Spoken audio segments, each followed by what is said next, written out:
Welcome to State of the Offense. Today we will look at the matchup between two of the truly iconic franchises of the NFL, the 49ers and the Steelers. This is the first time being a day one starter for quarterback Brock Purdy. Going on the road to Pittsburgh against the Steelers defense is not my idea of a way to start a season. Purdy does have the supporting cast around him to succeed though. Outside of future Hall of Fame left tackle Trent Williams, the 49ers will struggle to keep Purdy protected. The short passing game to McCaffrey, Kittle, and Deebo Samuel will be the San Francisco solution to the Steelers' pass rush. I think that Purdy will have an okay game against the Steelers, but not great. Brock Purdy is my quarterback 17 in Week 1. Christian McCaffrey will have trouble being his normal self against Pittsburgh. The 49ers will have to use McCaffrey's abilities in space to get production from him.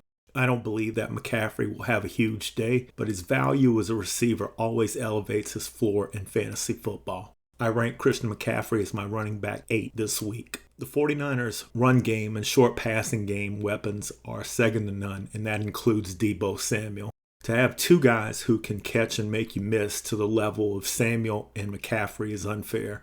Brandon Ayuk is the perfect complementary wide receiver to Deebo because he runs a much different route tree than Deebo Samuel. Both players should be able to produce this week because I feel that the 49ers will have to pass the ball a lot in this matchup.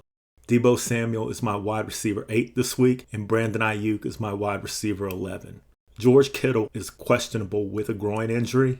If healthy, his matchup would make him my number 2 tight end this week, but a healthy groin is needed to generate leg drive, which is crucial for the tight end position.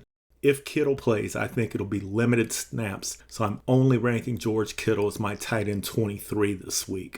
Kenny Pickett, like Brock Purdy, is opening this season for the first time as the number 1 quarterback. The Steelers have tried to upgrade the offensive line in the offseason, but I expect the Niners' front 7 to dominate the line of scrimmage.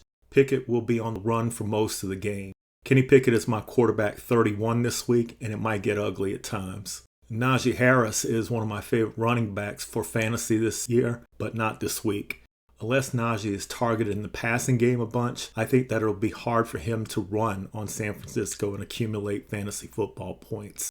Najee Harris is my running back 40 this week. Jaylen Warren will probably suffer similar struggles when he's on the field as well.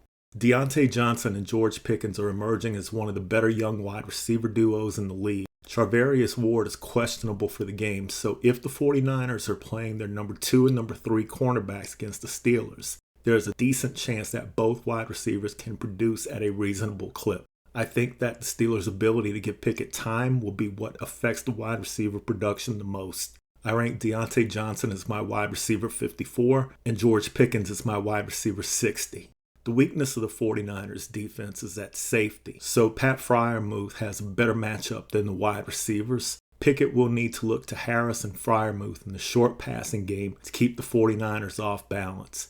It can turn into a nice game for Freiermuth. I rank Muth as my tight end 13 this week, and a touchdown might sneak him into the top 3 this week. If you like today's coverage of the 49ers Steelers game, please hit the like button and subscribe to the channel.